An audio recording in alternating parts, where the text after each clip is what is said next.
नमस्कार दोस्तों। आज मैं आपको भगवान श्री कृष्ण की एक ऐसी प्रेरणादायक कहानी सुनाने जा रहा हूं जो हमें सच्ची मित्रता, विनम्रता और भगवान पर विश्वास का महत्व भी सिखाती है। बहुत समय पहले की बात है। उज्जैन के महर्षि संदीपनी के आश्रम में दो बालक साथ पढ़ते थे। एक थे द्वारका के भविष्य के राजा श्री कृष्ण और दूसरे थे एक गरीब ब्राह्मण बालक सुदामा। दोनों में इतनी गहरी मित्रता थी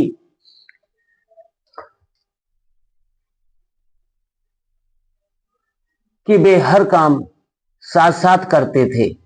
पढ़ाई, सेवा, भोजन और गुरु की आज्ञा का पालन, सब कुछ मिलकर करते थे। एक दिन गुरु माता ने दोनों को जंगल में लकड़ियां लाने भेजा। जंगल में अचानक तेज बारिश और आंधी आ गई। दोनों पूरी रात भीगते हुए एक पेड़ के नीचे खड़े रहे, लेकिन गुरु की आज्ञा पूरी करने के लिए लकड़ियां नहीं छोड़ी। सुबह जब गुरुजी उन्हें खोजते हुए पहुंचे तो अपने शिष्यों की गुरु भक्ति देखकर बहुत प्रसन्न हुए और उन्हें आशीर्वाद दिया कि उनका जीवन हमेशा सफल रहेगा। समय बीतता गया। श्री कृष्ण द्वारका के राजा बन गए और सुदामा एक गरीब ब्राह्मण।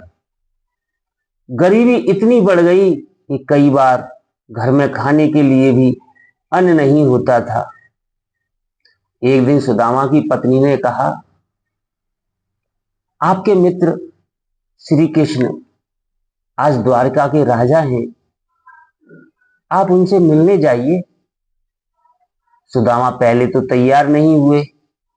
उन्हें लगा कि मित्रता कभी स्वार्थ के लिए नहीं होती, लेकिन पत्नी के बहुत आग्रह से वे चल पड़े। घर में देने के लिए कुछ भी नहीं था।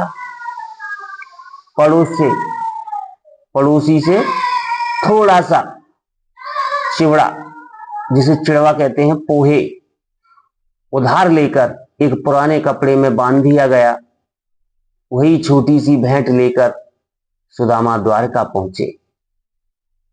जब श्री कृष्ण ने अपने मित्र सुदामा के महल के द्वार पर देखा तो वे सिंहासन छोड़कर दौड़ पड़े। उन्होंने सुदामा को गले लगा लिया। उनकी आंखों से प्रेम के आंसू बहने लगे। भगवान स्वयं अपने मित्र के चरण धोने लगे। पूरा राजमहल यह दृश्य देखकर आश्चर्यचकित रह गया। श्री कृष्ण ने मुस्कुराते हुए पूछा, मित्र, मेरे लिए क्या लाए हो? सुदामा शर्म के कारण अपना छोटा सा चिड़वे का बंधा हुआ कपड़ा छिपाने लगे, लेकिन श्री कृष्ण ने स्वयं वह पोटली ले ली और बड़े प्रेम से चिड़वा खाने लगे। कहते हैं, श्री कृष्ण ने जैसे ही पहली मुट्ठी खाई, सुदामा के सारे दुख दूर हो गए। दूसरी मुट्ठी उठाई तो देवी रुक्मिणी ने प्रेम से उनका हाथ पकड़ लिया, क्योंकि भगवान पहले ही अपने मित्र को सब कुछ देने का संकल्प कर चुके थे। सुदामा ने कृष्ण से कभी धन नहीं मांगा। वे कुछ दिन द्वारका में रहे और फिर अपने घर लौट आए। जब वे अपने गांव पहुंचे तो उन्होंने देखा कि उनकी टूटी फूटी झोपड़ी की जगह एक सुंदर महल खड़ा है। उनकी पत्नी सुंदर वस्त्रों में थी और घर में किसी चीज की कमी नहीं थी। सुदामा समझ गए कि यह सब उनके मित्र श्री कृष्ण की कृपा है। लेकिन सबसे बड़ी बात यह थी कि श्री कृष्ण ने उन्हें केवल धन ही नहीं दिया, बल्कि उनका आत्मसम्मान भी बनाए रखा। उन्होंने कभी यह एहसास नहीं होने दिया कि वे किसी पर एहसान कर रहे हैं। तो साथियों, इस कहानी से हमें 3 महान सीख मिलती हैं। नंबर 1, सच्ची मित्रता कभी अमीरी गरीबी नहीं देखती। नंबर 2, भगवान भाव देखते हैं, भेंट का कोई मूल्य नहीं होता। नंबर 3, जो व्यक्ति सच्चे मन से भगवान पर विश्वास करता है, उनकी सहायता भगवान किसी न किसी रूप में अवश्य करते हैं।